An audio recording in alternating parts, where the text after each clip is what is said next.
All right, good morning, everyone. Welcome to the Italian Football Daily reaction podcast the morning after a crucial 1-0 Italy loss in the first leg of UEFA World Cup qualifying playoffs to Sweden in Stockholm. On the brink of missing the World Cup for the first time since 1958, what happened? Can they turn it around Monday at San Siro, where already over 60,000 tickets have been sold? To break it all down, I'm Patrick Stoll, joined by Matt Santangelo. You can find us and hit us up on Twitter at Stoll_P, at Matt Santangelo, and at ItalianFD. Matt, how do you want to start? Did you expect this from the Azzurri at Friends Arena in Sweden? I kind of had this idea that it was going to be a little bit of a chippy game. I mean, I was hoping for obviously a little bit something better from Italy, which we did not see, unfortunately.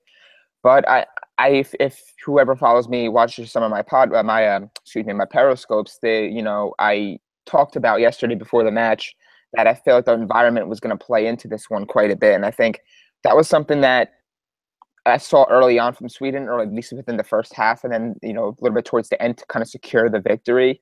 Was they pressed, they try to beat Italy with the physicality on the physicality side of things, just a little bit more aggressive towards those each ball, and those are certain things that we are so accustomed to affiliating Italy with. We always talk about the Italians. Like a perfect example was at the Euro, where you had the guys like Eder, or you had like Pelé. Like, yeah, they're not the most, technically sound players. They're not the most gifted players, the most exciting players to watch. But they work hard. They do those certain things that, at some point will open up space, will open up a chance and make things happen. And I think that's what Sweden was doing in a way. They didn't maybe create a lot of chances, but what they were doing is they were a little bit more aggressive, and they really weren't, afraid of, going for a challenge, get a foul here and there, just because I felt like they were trying to make Italy uncomfortable in their own environment and prevent them from getting an away goal, which is exactly what they did. Yep, 100% agree. And to back that up, Sweden had 37% ball possession. Italy had 63. Sweden had almost half the amount of accurate passes. Their pass success was less. They had more fouls. They had fewer corners. They had one corner. That was the corner they scored off of. And Italy had 7. So it was very clear that the game plan from the beginning was for Sweden, okay, we are going to rattle these guys. We are going to press on them. We're going to unsettle them. And we're not going to let Italy get into a rhythm, which you saw a little bit of rhythm, albeit unsuccessfully. You saw some of that at the beginning of the second half, where it was like Ventura got it right in the second half, like in the locker room, and just laid into them, and they actually responded, right? So they responded to that pressure, but they couldn't get a goal. And the next thing you know, you're down 1-0, and then they kind of caved from there. They couldn't pull it off. When they were down, the way I saw it, and one of the friends of Italian Football Daily, Marcelo Studiglione on Twitter, he said it's going to be a Sweden 1-0 victory. And the way I saw it was it's either going to be like 2-1 Italy or 1-0 Sweden. Because if Sweden goes up, then Italy are going to have a hard time really pressing forward and really getting all right, we got to push up. We have to get a goal. But if they got one, I felt that the game would turn to their advantage. But again, like you said, I don't think that Sweden had a masterclass game. They only outplayed Italy by their physicality and by their essentially do or die mentality. They played scrappy, kind of like those CONCACAF teams that we were talking about, that you and I sat here talking about after the U.S. missed the World Cup, right? Same thing.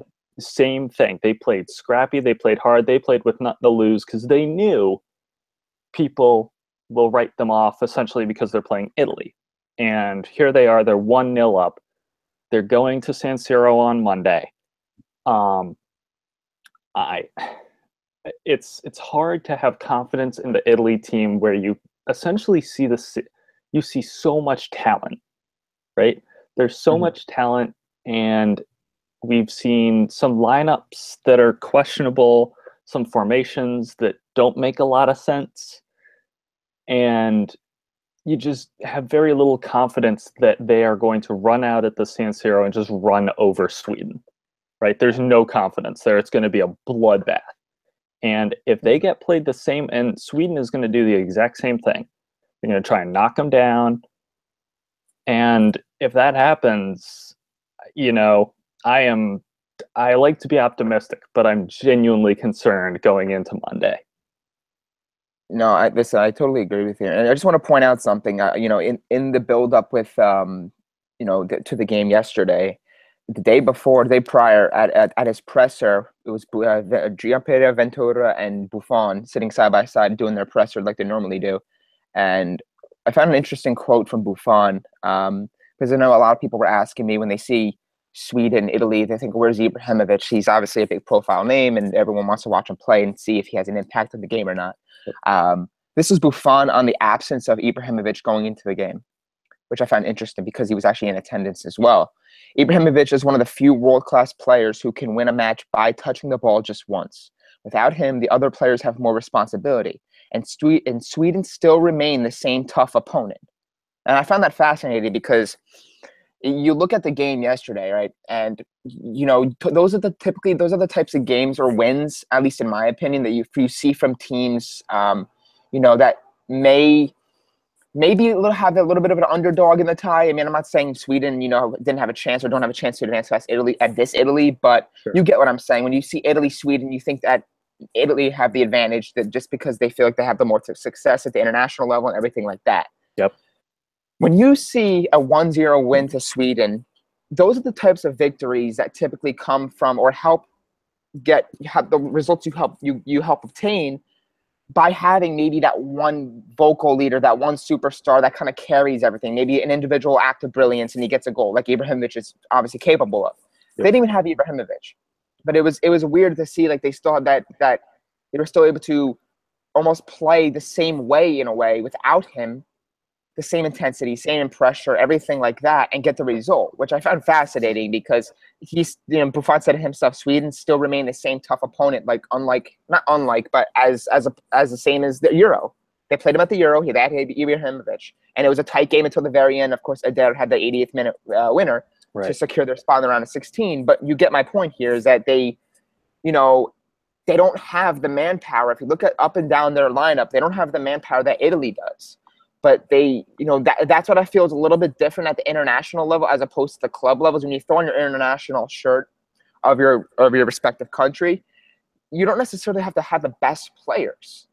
You really don't, because we saw that at the World Cup, the Costa Ricas of the world, the Paraguays of the world that were beating Italy and all these different teams and getting pretty far into the Iceland, another good example. You don't have to have the deepest roster, the most talented, talented 11 and the most recognizable players. You really just have to have that. I mean, it helps to have that. Let's be clear here, but it also helps. You also have to have that mentality, that approach, and that unity. And we can see from Italy, and even in the post-match comments, we got Ventura pretty much blaming the referees. Then we have Bonucci and Lorenzo Insigne. They're saying we have to play better. We have to bring everything on Monday at the San Siro. So it's almost like it feels a lot like the U.S. Yep. Some excuses on the bench, certain things on the field. It just feels a little bit too much like that to my liking, and it's just obviously, as you said, it's very concerning as we await that game. Yeah, and to piggyback off of the Ibra point, because I really think that's interesting, especially since he's one of those stars of the game that everyone recognizes and that everyone identifies, and that he can make an immediate impact on the game. I was listening to the broadcast, and one of the announcers said that he thinks that Sweden are better without Ibra.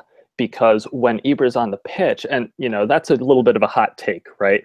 But when he explained it, I know where you're going with this. yeah, you essentially, he demands that the ball be played through him. The game runs through him, whether they win or lose. He wants the ball, he wants the shot, he wants this, he wants that. Yeah, it's essentially the Ibra show, which we've seen in every team that he's been on. Manchester United, same kind of thing. Not saying they're better without him, but when he's on the pitch, it's a very one-way street. Get the ball to Ibra, put it in the box, he'll do something there. Maybe he'll pass it away, or he'll just take a wild shot and go, and it'll probably go in. Same thing with PSG. Yeah, exactly. PSG, everything. So I thought was really interesting to look at that lineup, and a lot of people will say, oh, well, no Ibrahimovic, no Partey, like, okay.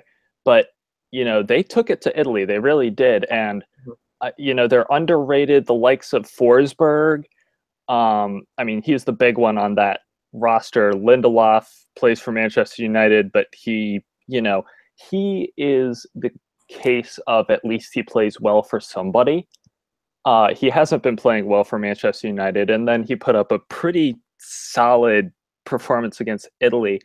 I want to go back to that the bench point that you made of, if you put them head to head, right? These rosters are not the same, right? These rosters of Sweden, I have the lineup here. Olsen, Kraft, Lindelof, Granqvist, Augustinsson, Klaassen, Larson, Ekdal, Forsberg, Toivonen, Berg, and you had Svensson, Thielen, and Johansson, and Johansson had the goal. All right, put that up against the likes of Gigi Buffon, Chiellini, Bonucci, Barzagli, Darmian, Verratti, De Rossi, Parolo, Candreva, Immobile, Bellotti, and Lorenzo Insigne came in, and Eder also came in. And before I throw this to you, our editor-in-chief, our Capitano, Alex Machidi, brought up yesterday in kind of the post-match chaos where all of us in the IFD group chat are just kind of pissed off, right? Brought up. And I didn't notice it before. They didn't use all three of their subs. You get 3 subs. He used 2. You are in need of a goal. If you get an away goal, you flip this entire thing on its head, right? You are in need of a goal, and first of all, you sub on Eder. And I'm not the biggest Eder fan. Like, I get it, but you have the likes of Florenzi, Bernardeschi, and Gabbiadini, and at the time, Lorenzo Insigne on the bench, and you bring in Eder, and then you wait another 10 minutes, and this is still being down a goal. You bring in Lorenzo Insigne. Okay, great. So now you've taken out Bellotti for Eder. You've taken out Verratti, who has just not been the same in the blue colors of the Azzurri. For Insigne, so now, Parolo stays in, De Rossi stays in, Candreva stays in, and some of these choices, I don't know, man, a little suspect, but just on the roster, like, on paper, and you always say, well, here's who they had to go to. You always say this on paper, yeah. Oh, absolutely. Yeah, so they had, because we obviously know a couple of the names, they weren't called up for the match. Zaza had an injury. Asharawi was, for whatever reason he wasn't in the squad for yesterday, which is odd. It doesn't make any sense because he's one of the most informed players Italy has at their disposal. But that's what we expect from Ventura at this point. Florenzi, Rugani, Astori, Zappacosta, Bernardeschi, Donnarumma, obviously a backup keeper. You're not going to really go to him. Jorginho, Gabbiadini, Perin, and Gagliardini. So I mean, if you're looking at this is besides obviously the guys they called in, just to be Yep, clear on that, sure. and Eder and Insigne. But you're telling me you couldn't bring in a guy like Bernardeschi, the guy who's quick, guy who can push forward, the guy who has a good left foot. Maybe he gets a flash of brilliance and scores a goal. Maybe go 1-1 and they leave Sweden. I mean, maybe it's me. I don't know, to be honest, or someone in the midfield. I mean, I know they subbed out Verratti for Insigne, just to kind of get some little bit more life in the attack, and the fact that Verratti is going to miss the game next week on Monday anyway. But Brutal. why not? Why not Bernardeschi? Why not throw another attacker on? I don't. And he's been pretty good for Juve lately. I mean, I feel like he's someone that they could have thrown on, even for a guy like Candreva, or even behind the striker, or even in place of, Immobile at the time. Maybe 5-10 minutes. See if you get, some quick attacking pace up there, because Immobile and Belotti are not, they have some pace to them.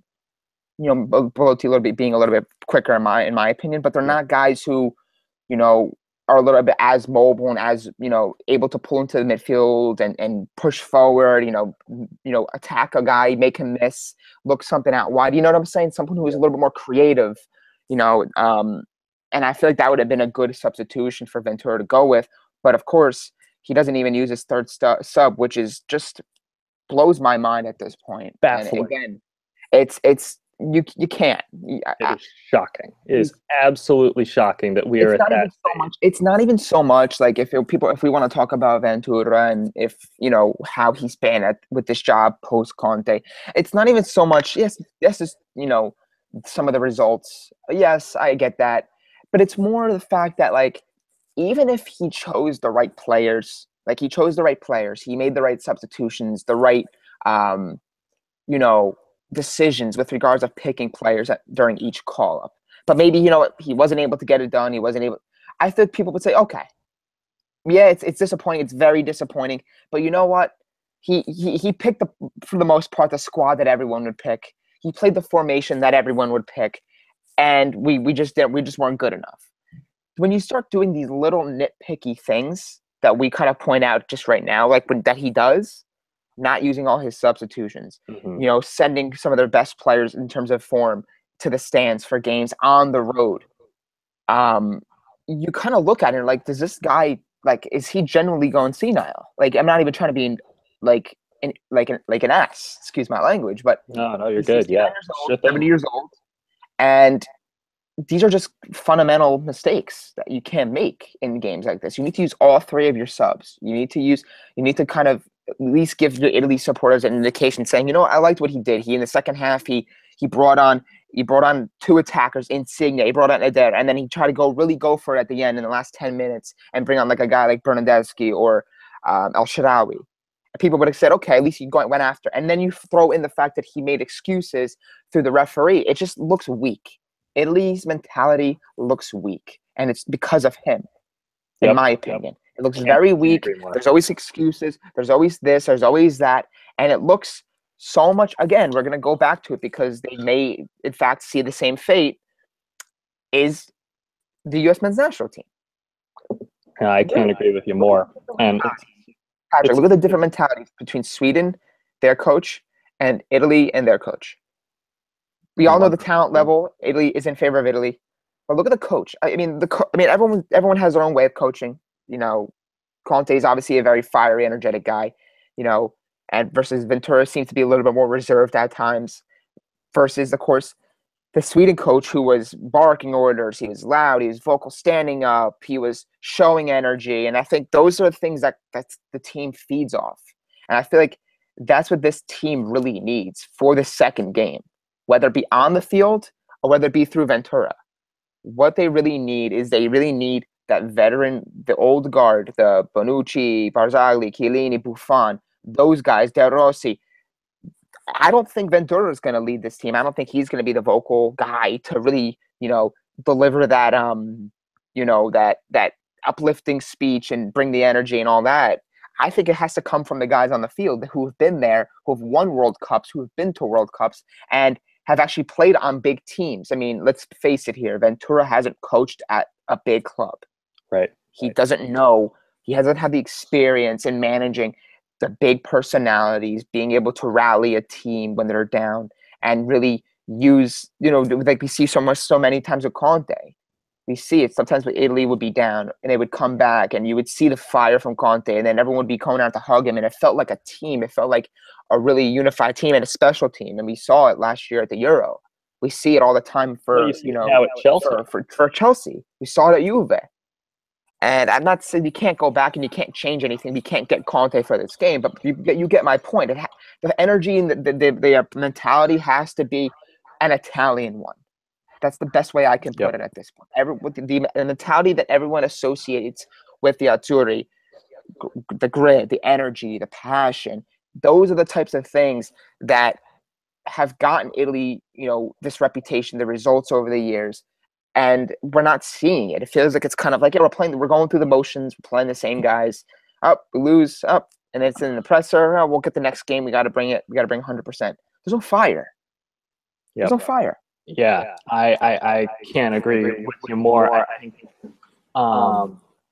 David Amayal had a great interview yesterday after the game with the show that I work on at SiriusXM, and he said something that I thought was really interesting, and this was about Ventura, that the job of these national team guys, right, these national team coaches, because they're not in the business of developing players, right? No. That's not what he's tasked with doing, just like Bruce Arena isn't tasked with that, just like, whoever.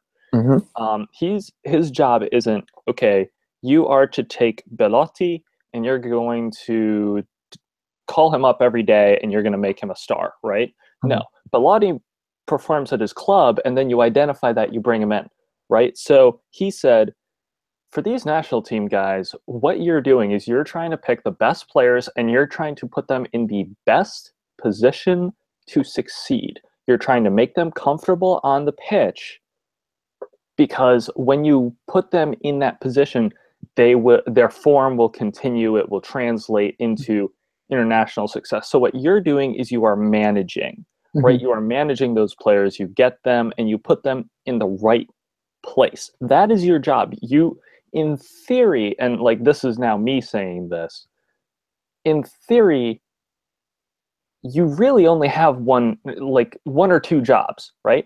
Pick the best players, put them in the best place. And I can't say now, Italy has a pretty clear player pool of who you call up. You can debate back and forth. I have a recent you can, like, I have a recent call up thing here. You can do the Giacomo Bonaventura debate. Some people want to see Lapadula, Romagnoli if he wasn't injured, or if he is injured or not. That kind of thing. You can talk about and then you get into the youth squad like Pellegrini, etc. But the real big thing for me is when you call these guys up, and I don't have a big problem with the list of the guys who are called up, because like you said, I think everyone would have called this group. Maybe some would have I would have left Parolo out. I would have preferred maybe a Pellegrini. I would have preferred maybe I would have preferred maybe a Bonaventura. I don't know. That's something that, we haven't seen, so it's hard to say, like, oh, I would like this. I might have left out Parolo, but he's a runner, right? So he serves a role. Like, he's that gritty one on the team in the midfield who can, like, just run back and forth, whereas De Rossi can't make it the whole time, which, by the way, I was shocked that he didn't get subbed out. Yeah. Right? But once you get past, like, the roster, right, then you talk about lineups, and then you talk about performances. Okay, Buffon in goal, no problem. Back three of BBC, no problem. Front two of Immobile and Belotti, I have no problem with that. Would like to see Lorenzo Insigne somewhere, but I got no problem with that. Darmian doesn't play well for Manchester United, or doesn't play for Manchester United, but he didn't have a bad game. No, I don't think he was that bad. I feel like he had a couple dangerous crosses actually on his end. that Absolutely. no one would know. Candreva had one that he was very close to. No one was able to get onto, but they And you were. had the Bilotti header that went wide. And it's funny, just to get to piggyback off the Belotti header. I said it in my periscope, and I kind of had this this notion that the game was going to come down to who made the most of their individual chances, right? So Yep. we're so I said that Immobile and Belotti were going to have one, maybe two chances, maybe each. Call it maybe three chances in total out of the two strikers to actually get a goal, and something that's I consider a true chance. Something around net, in the box, with a good look at goal. They didn't make the most of them. The really real chance I saw from the team, I mean, the only real chance aside from them two I saw was that Darmian strike that hit the post. The post, yep. But the woodwork, yeah. But it's amazing though. This game is all about momentum, or a lot about momentum, especially in a two-legged tie on the road. And that's what I was really hoping I would see a early 15, 20-minute goal from Italy, because I feel like that would have really taken the home crowd out of it, would have given the visiting crowd, the Italian crowd, a little bit of a lift. And I think it would have gave Italy that motivation to say, we got the away goal. Let's go after another. And I think things would have changed. I think the approach would have been a little bit different. But, I mean, you see, even at the club level, you see when you don't make the most of your chances and you kind of keep a team in it, and then eventually they get a goal. Yep. Now you're playing catch up. Now yep. you have to. You don't take advantage early. Yep. You're the one chasing. You know what I'm saying? So it's frustrating. Here, let me get some team stats here. So total shots, Italy had 10, Sweden had 8. Total shots on target, Sweden had 2, scored 1. Italy had 1. 1 shot on target. Plus the woodwork. Which is embarrassing. How do you have one shot on target? Like 1 shot. Like, I know it's professional international football, but how do you go 90 minutes? You had 90 minutes. 90 minutes. And you have Belotti and Immobile up front. That's what baffles me. And Amayal had this point. He said, Immobile has been one of the best players in Serie A this season. Where'd that go? What happened? Why is he not performing with the Azzurri? Verratti is considered one of the best defensive mids, or one of the best holding midfielders in the world. Where is that? Where he certainly hasn't been playing like what do you call it? The next Barcelona Xavi, as some people have, people were comparing him to Xavi over the transfer window. He hasn't been playing like Xavi Hernandez out there. Where are those? Why, and I can't say with Verratti, it's interesting because I was watching with my friend yesterday and we were kind of going back and forth, and this is a lot of the things that I like to do. Obviously many people, when they watch the game, they're also tweeting, they're doing different things, and they maybe miss some certain things in the match, because the game's periodically moving, it's constantly flowing, and sometimes you'll maybe miss something here, something there that people catch, that bring to light in the post-match discussion on Twitter, social media, whatever. But for this game, I was strictly watching the game, obviously for the importance that it had. And just if you looked at the body language of Verratti, and this was something I talked about extensively on Twitter yesterday in the aftermath, because it just frustrated me so much. The body language from him, the pouting, the whining, the lack of toughness. He looked like a 25-year-old boy. Yep. And that's been one of the things with Verratti over the years that people have said about him, is that fantastic player. He's got all the ability to be, the best Italian midfielder the best Italian midfielder we have going forward, and one of the best in the world.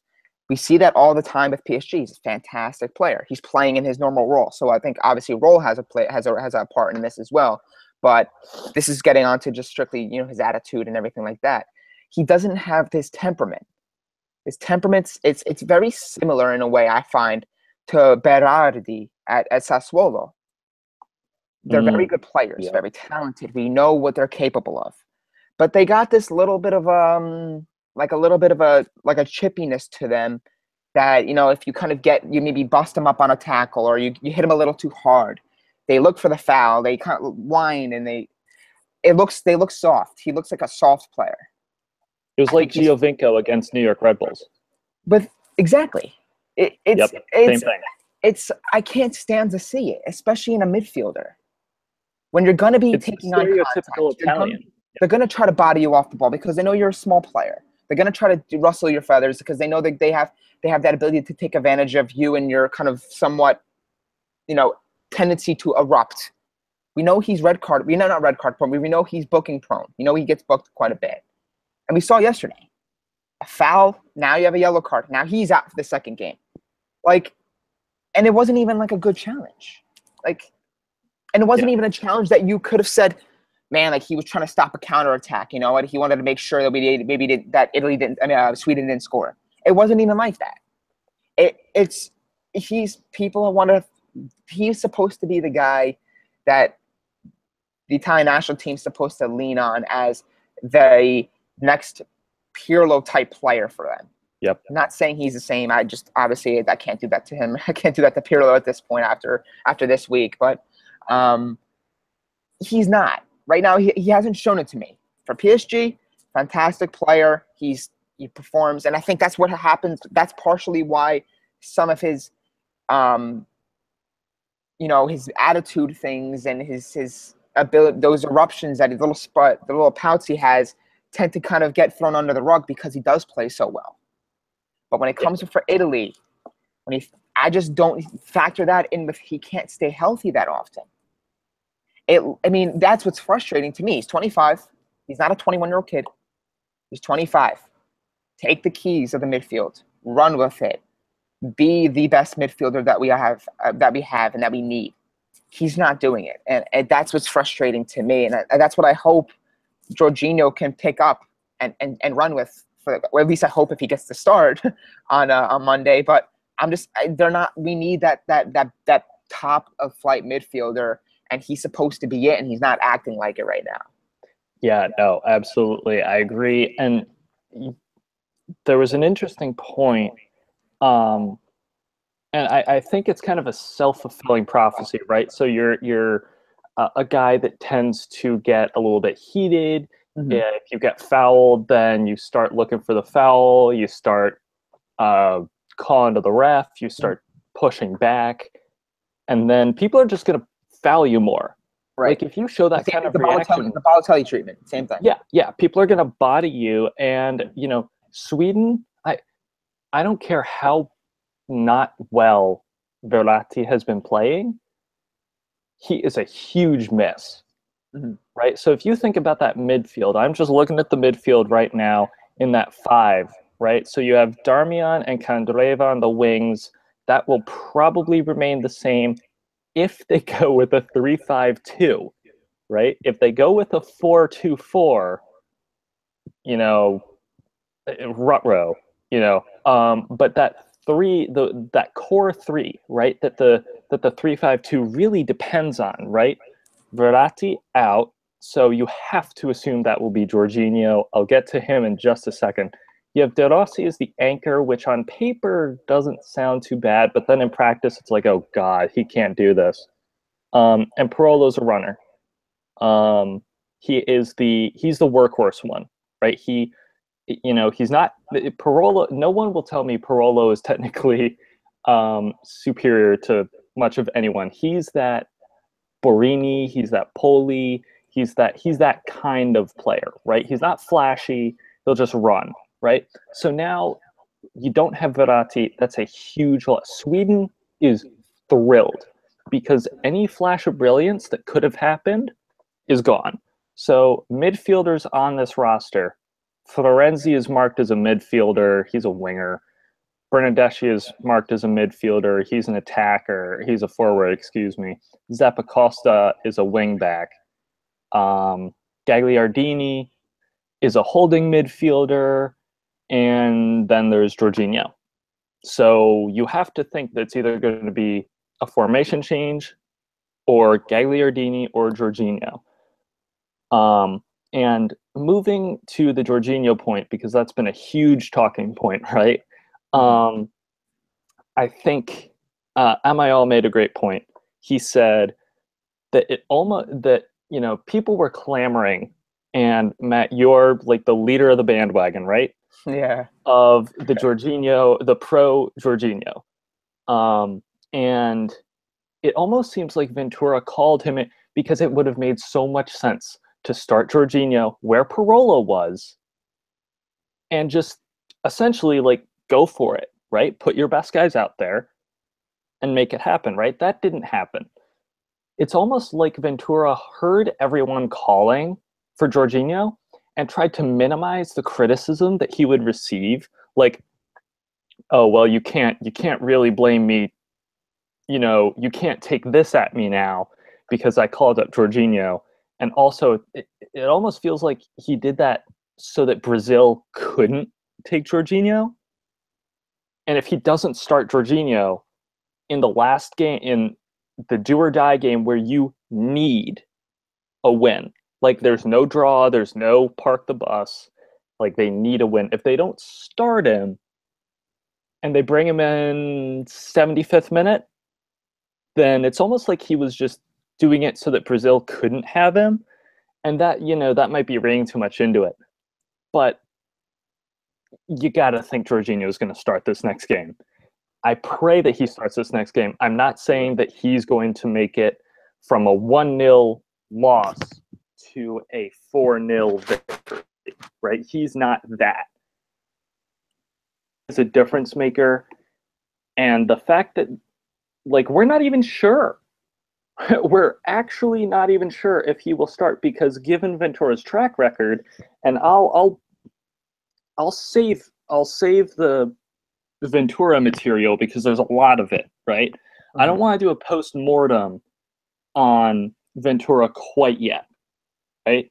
Now, if they don't make it to the World Cup, and just a programming note to listeners, viewers, Italian Football Daily will be doing a reaction pod, one of these, live Tuesday morning, talking about the result of the second leg. And you can find that link at Italian FD. We're putting that together, and that's going to be, I was talking to Matt before this started. That's either going to be limping into the World Cup or missing it. So this is going to be very heated. We got one question on Twitter from our friend Mike, and he said, "Can you make it R-rated?" And we're saving that. We're going to see about that. We're going to need approval from the head honcho before we do that. If this was right after the game, it probably would have just come out. Probably would have inadvertently, yeah. I actually I'm asleep and I'm a little bit tired, so that's why I don't have that same energy to dish out if you know what. No, yeah. Well, that was the same case as the U.S. Like, we had done it right after the game. Just point your flamethrower wherever you want. But right now, looking forward to the game on Monday. The fact that it's even, it's not really a debate, but we're still speculating. Like, is Jorginho going to make it in the squad? Like, is he going to start? Are we just going to see Gagliardini? Like, it's very. Because I just want to point something out. I think there is the possibility, and sorry to interrupt you, but I think there's a possibility that we do see a change in the midfield. This is just my opinion. This is just what I'm thinking logically in this case, which again, I'm going to take a jab at Ventura. He doesn't do that often. With De Rossi, you mentioned De Rossi, that you were shocked that he didn't get subbed off in the game last night. I was obviously surprised as well. The fact that is there a possibility that because he played the full game, because he doesn't have the same ability to constantly run around and do this and do that for 90 minutes that often, is there a possibility in your mind, do you feel that Ventura will in fact take De Rossi off for pretty much a win or go home match by not starting him, by maybe playing someone else, and then maybe bringing De Rossi in later. That would make a lot of sense. Which is why I'm skeptical, right? Because but I don't know which way Ventura's going to go. He may say, well, it I'm fielding makes too much sense because it's only it's Monday. The game's Monday. It's not like it's next Friday. Like you have 4 days, 3 days, whatever to prepare. But even for people we see at the club level, they typically rotate. There's a rotation, with the exception of a couple players here and there. But a lot of midfielders tend to get rotated a little bit more often. And when you look at De Rossi, who's 33 right now, 34, something along those lines. And he played the entire match, an international match. There is a possibility that maybe he doesn't start, or maybe he plays maybe a little bit and then gets subbed off. But I personally would like to see Jorginho obviously play. That's just everyone who knows me knows that. But I think, I think we're still going to see Parolo. I still feel like that's going to happen. He's going to go with, for the most part, most of the same people. I think he may make a couple of adjustments here and there. I hope, I'm praying he does. Yeah. But I think you can start Jorginho and De Rossi, but I don't think, this was something I mentioned yesterday, I don't know if you can actually play De Rossi and Verratti next to each other like we saw yesterday and have it work, because Verratti's supposed to play back there. Right. Yeah, you need to pick one as like an anchor, and the Jorginho is not a forward guy. Not that type of destroyer player. Right. Jorginho. Yep. So he can play, if De Rossi plays at the base, Jorginho can play to his right because he's more of a dictator, a tempo controller type midfielder. Yep. So I feel like that's definitely possible for him to play. But again, if he doesn't play, everyone, including myself, are going to be out there saying that he has an agenda against Jorginho. He called him up just to, prevent Brazil, as you just said, from having him.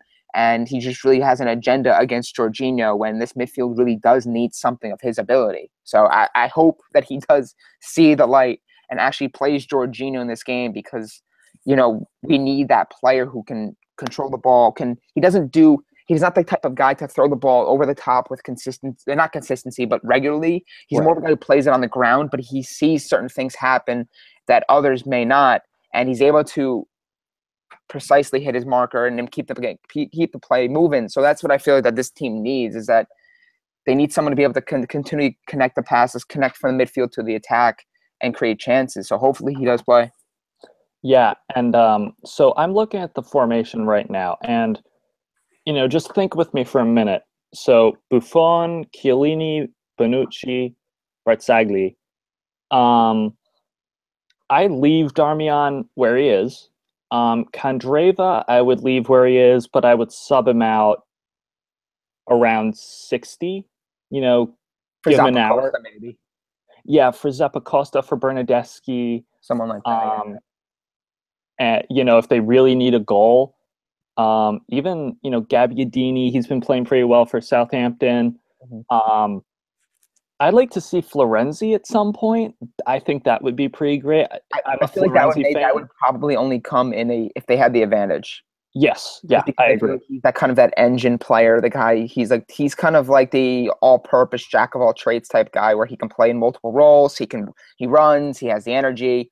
He could cross. He can provide some good opportunities in the attack. So, and he can obviously play in just pretty much anywhere in the midfield for the most part.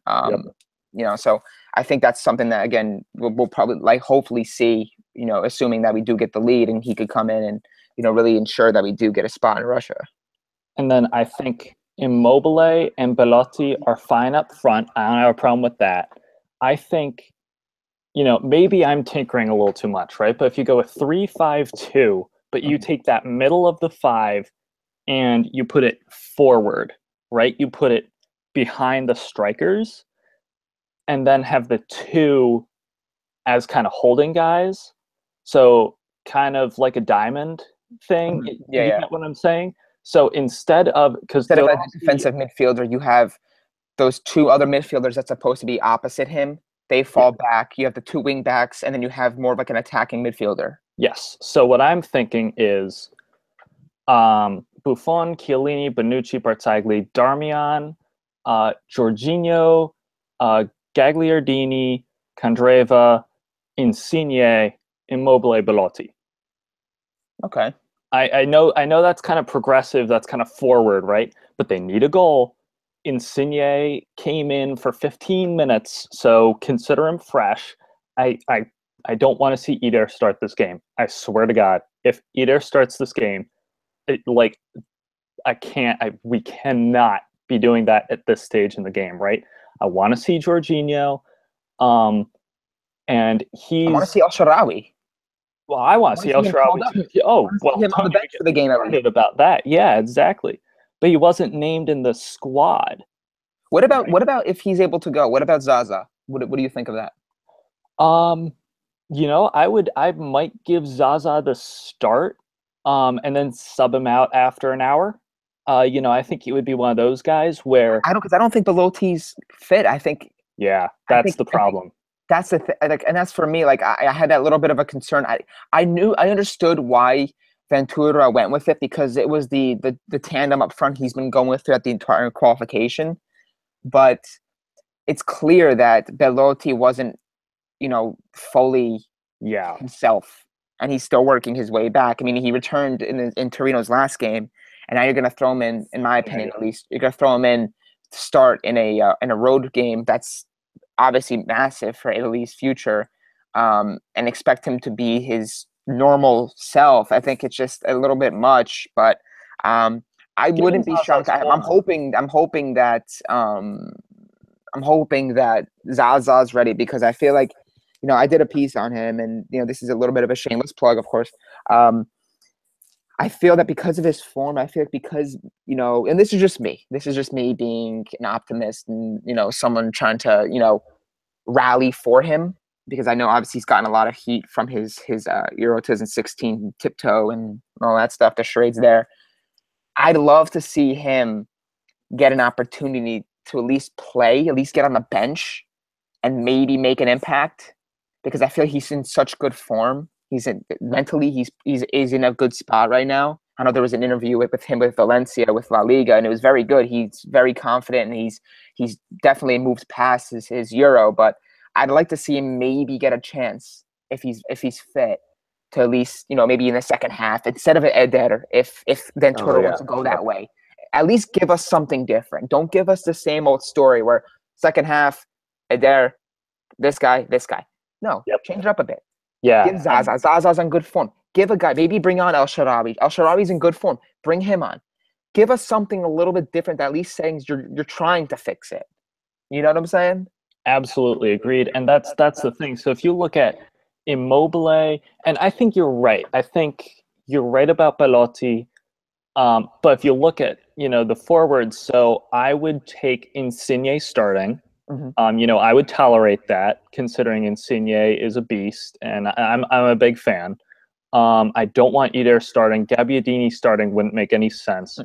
So either Insigne or Zaza next to Immobile, or I guess in Insigne's case, right behind Immobile, would work perfectly for me. I think you're right about Belotti. As There, for the there was something interesting, and I just want to just add on to yeah, this, and I'll let you go. Before Zaza was ruled out, and he was ruled out of the game yesterday. I think this was maybe a day or two before, maybe it was the day before the game. A lot of projected lineups, again, I know they're not always right, but a lot of projected lineups had had him Immobile and starting. Zaza. Yep, But then yep, once Zaza picked up that injury in at Coverciano before they left for Stockholm, then he went to Belotti. So I found that interesting. I think there is a chance that if Zaza's ready to go, maybe these extra days he's fit and he's ready to go. There is a good chance I feel that he'll start Zaza. I feel yeah, like he's a player that he does like. yeah. The more I think about it, the more it makes sense, right? So if you have Insigne up there, great. If you have Zaza up there, great. But it's a risk, right? So if Zaza, if it doesn't work, essentially, which is a chance, I'm not saying Yeah. anything about him, but Zaza is hit or miss with the Azzurri. He's been in great form with Valencia, and you can go to ItalianFootballDaily.com. You can check out Matt's piece about Zaza and the national team.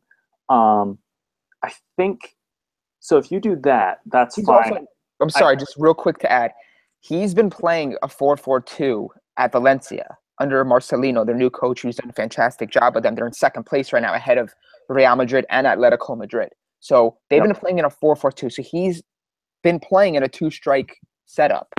Just want to make that note. Oh, sure thing. Yeah, like it makes almost too much sense, right? So if you put Zaza up front, I'm good with that. I want to see Lorenzo Insigne earlier than the 76th minute, and I think El Shaarawy is a must. I think you got to put him in there somewhere. I don't know where you slot him in. I don't want to see this 4-2-4 because it doesn't work. It didn't work. Let's count that out, right? If you go a 4-3-3, fine. He's gonna go with 2 up top, which means I think he's gonna go. You gotta go 3 in the back, 2 up top, which means you gotta pick your wing backs. You gotta pick your midfield. Your 3 in the midfield. I don't think De Rossi makes it.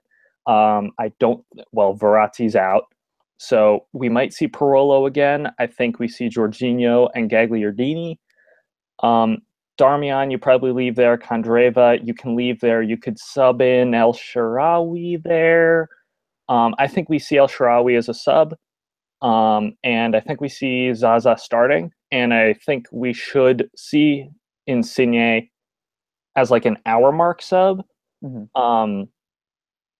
Like nothing pisses me off more than the too little too late 75th minute sub, right? Like Montella. Yeah, Montella. Well, whole kettle of fish. Right? That's for another podcast. It's the same thing, though. You're right. Like you're right. It's the Andre Silva 80th minute sub. Like, oh, great, yeah, fantastic, right? Like Marco Verratti came out in the 76th for Insigne. That sub should have been made at least 5 minutes before. So I think to wrap it up here, because we've hit a lot of different topics. We've covered Jorginho. We've covered Sweden's physical mentality, right? I don't think there's a lot to talk about in terms of the goal they gave up. It was a deflection off, like the shot off a corner took a deflection. Wasn't Buffon's fault. I think it was a throw-in, if I'm correct. Yeah. It was unfortunate, right? Yeah, it wasn't even like came out of nowhere, pretty much. I mean, yeah. Definitely. And it was right after some clamoring to the refs and all this kind of stuff. I wouldn't read too much into the goal. It's more the mentality. It's more the physicality that they gave up. And they gotta do better. They have to do better than they did, obviously. And this is this is the biggest game any of these guys have played.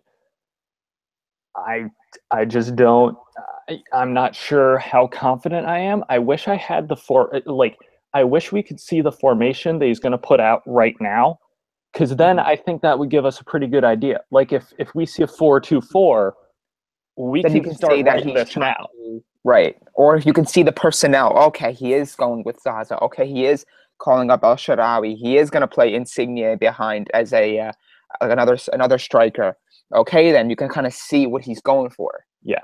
But I think, again, I always say this, and I feel, again, it's so important, especially in football.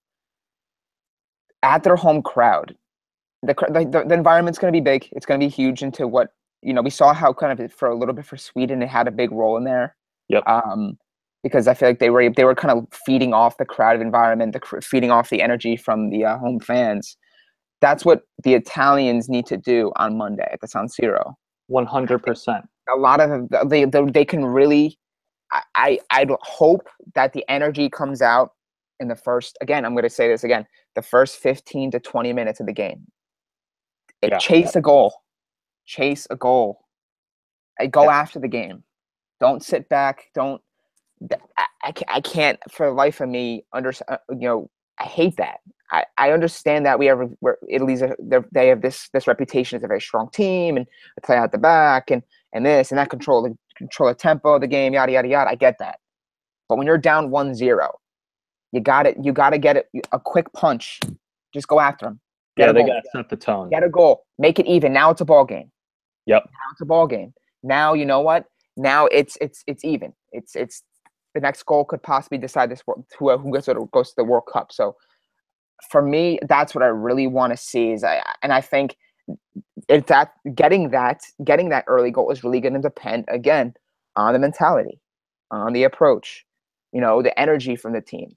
And I think those are certain things that you hope are manifested through the environment at San Siro when you hear the anthem and everyone's getting into it. I think that can play a big role in this, especially with World Cup games like these, World Cup qualifiers. Mm-hmm. I think the environment is so big for teams like this, especially given the situation that Italy's in. Absolutely. And I think you hit the nail on the head. They need to set the tone. They need to get a goal early because that's a ball game. You're right. You don't want to chase. You don't want it to be they're down 1-0 on aggregate or 1-0 over two legs at the halftime. Now you're playing 45 minutes. We got to chase this game. Yep. Because at that point, Sweden's thinking, man, we're in a tough environment. We're gonna hunker down and we're gonna hope that we can defend our lives and defend for our lives and get to the World Cup. You don't want to put yourself in a situation where now you're desperate. Yep. Go ahead and get a goal. Worst case scenario. Yeah, worst case scenario. And so the best case scenario is, like you said, Italy gets a goal, first 20 minutes, sets the tone, because if they get that goal, whole complexion, changes.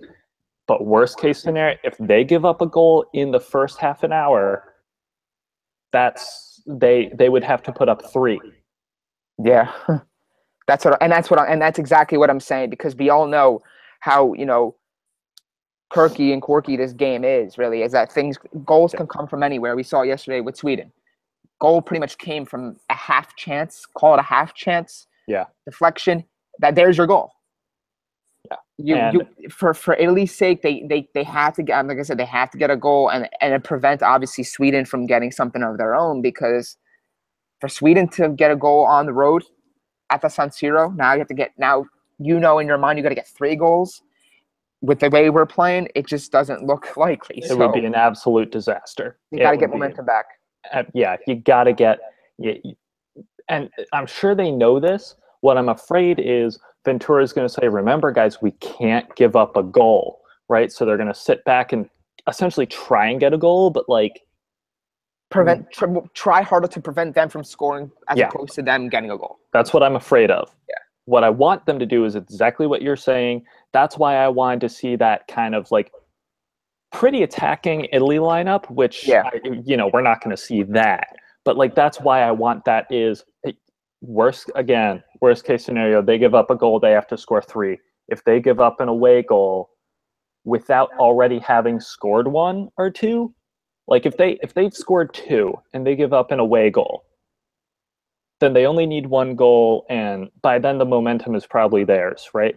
If they give up a goal, if they go 1-0 down, then they're in trouble. They really are. And then, this on Tuesday morning is going to it's going to be a barn burner.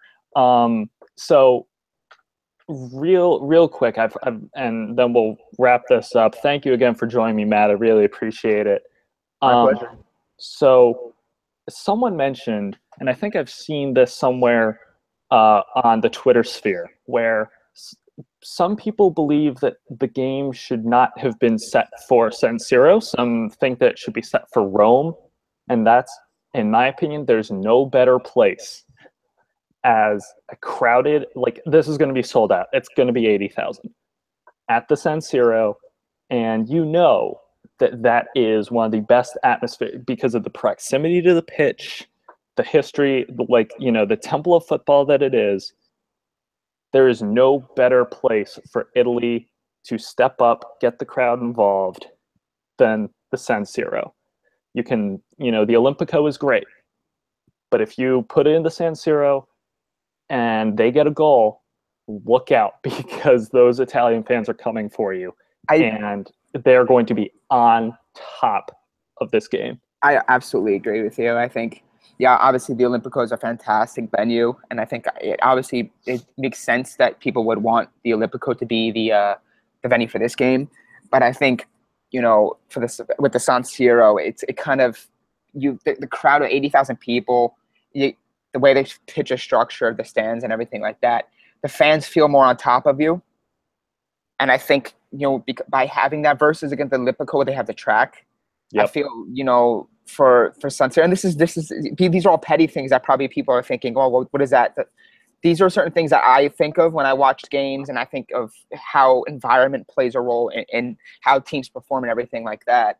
I think the San Siro is, like as you just mentioned, is the ideal venue for Italy to pull off what they need to pull off on Monday. Exactly. And I really hope they do. I hope they feed off and they use everything to their advantage. I think it's all hands on deck. I tweeted that out yesterday morning. Same thing goes for Monday. It's all hands on deck. Italy need to come to play. The fans need to come to support, be loud, be vocal, chant, scream, do whatever to get this team fired up and to get this team to believe and to ultimately get into the World Cup. They need it. We need it. Try we need it. Oh, 100%. And, I said this after the U.S. missed the World Cup. All my eggs are in the Italy basket. Otherwise, I'm going to have to start going through Milan's roster and finding the nationalities of players. Right now, I have Switzerland and Rodriguez, Silva in Portugal, and Kalinic in Croatia. Those are the three options I have right now, leaning towards Andre Silva in Portugal. But honestly, it's not the same World Cup if Italy isn't there. Let's hope they pull it off. Let's hope, it's a short turnaround, but it is a long weekend for them. A long weekend of thinking about what they have to do and what it is on their shoulders and their feet to do. I think that, they can pull it off. I won't put it past this group of guys. They're a good group of guys. They're really talented. I think they're going to be able to do it, but they need that mentality from the beginning.